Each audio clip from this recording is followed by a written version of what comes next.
you enjoying your new car? Mm-hmm. It let me down already. What happened? They had a sealed gas cap on it. It stopped as soon as I got out here on the road. Had to drag it back in. Same motor.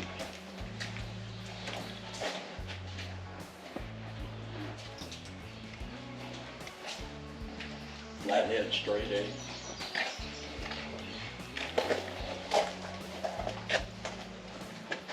They only have one locking handle on the passenger side.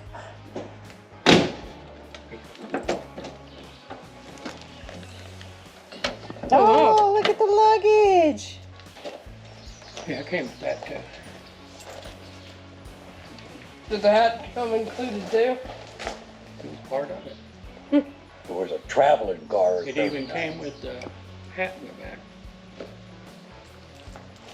back. Oh, that's a beautiful hat too.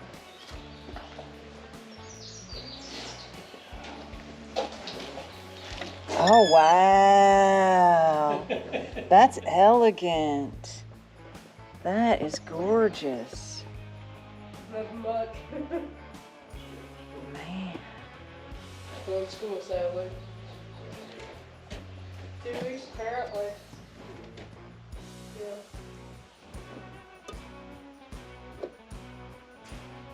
I love the smell. Noticed. Oh, you have the ashtrays? Ashtrays in the back seat. Wow. Very, very nice. They had the upholstery redone to factory Oh yeah. exact cloth, and they didn't refinish these. These are all original, the way they had the wood grain painted on in the dash. It's a very nice car, I have to admit. Yeah, that's beautiful. That's a lovely kind of patina. Wow. Yeah, that's a great fabric too. Remember me telling you about the window welting? Mm-hmm. That's what, that's a chunk of change just for that. That stuff is like $5 $5 a foot. Yeah, wow. Because I looked at trying to get some. Oh, and that's beautiful. Yeah. That detailing, Once you man. get this all done, this would be a great traveling car. Yeah, that's great. And the latches and everything work perfect.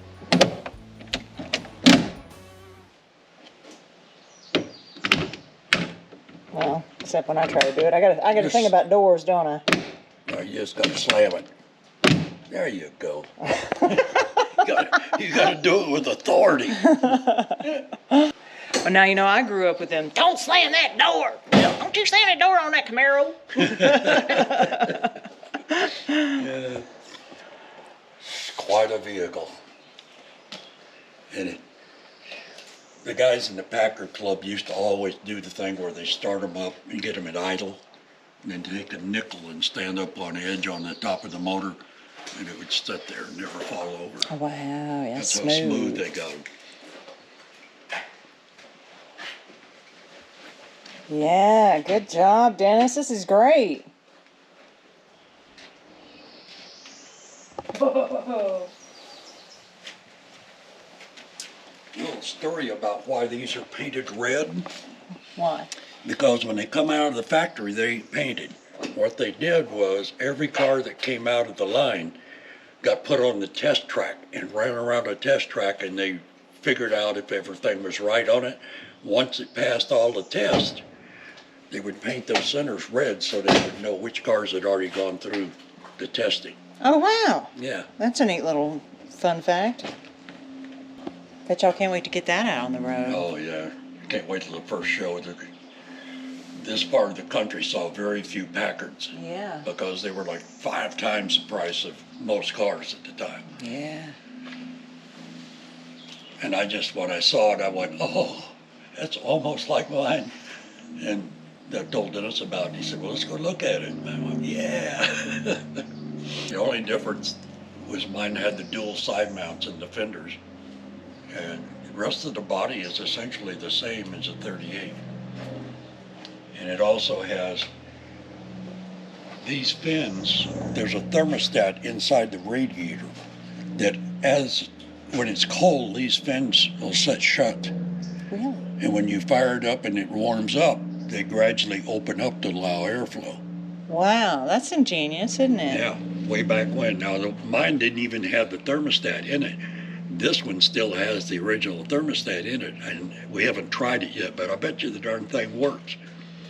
Now, what is this? This for? is the hood ornament. Cars back then always had a hood ornament under the radiator cap. Well, they didn't have the radiator cap under here, but they still used hood ornaments. Now mine, this is the stock 120 series, what they call a bale hood ornament, but mine had been changed over to the cormorant, which was like a big bird thing, and you can get that and replace this with the cormorant.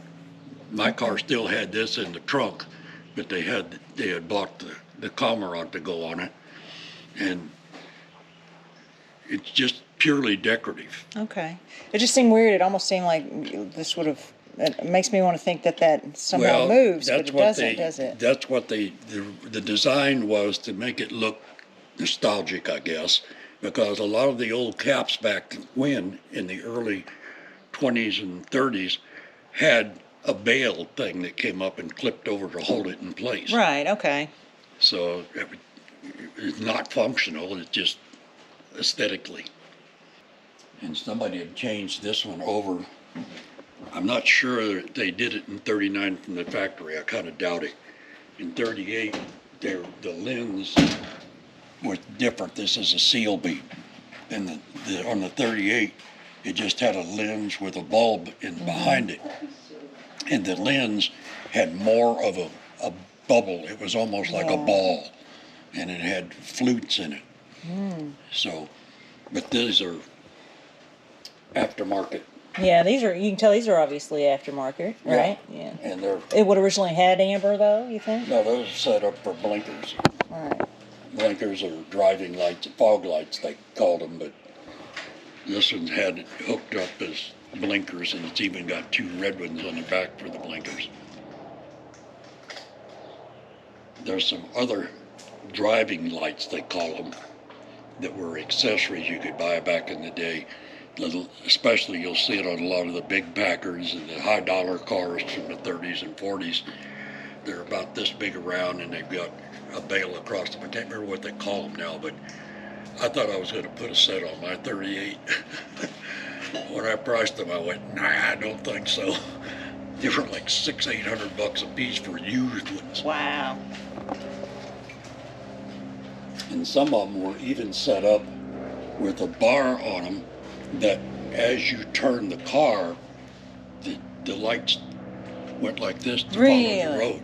Sort of like BMWs are now. My BMW, you make a turn and the lights kind of turn with you. Yeah, there's really nothing new in automotives since the early 30s. People think about they got a great innovation on one of the new cars.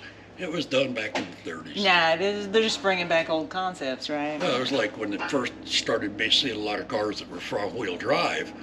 Everybody go, oh, that is so cool. Well, hell, front-wheel drive was around in the 30s. Yeah, but your burnouts don't look as good. No, they sure don't.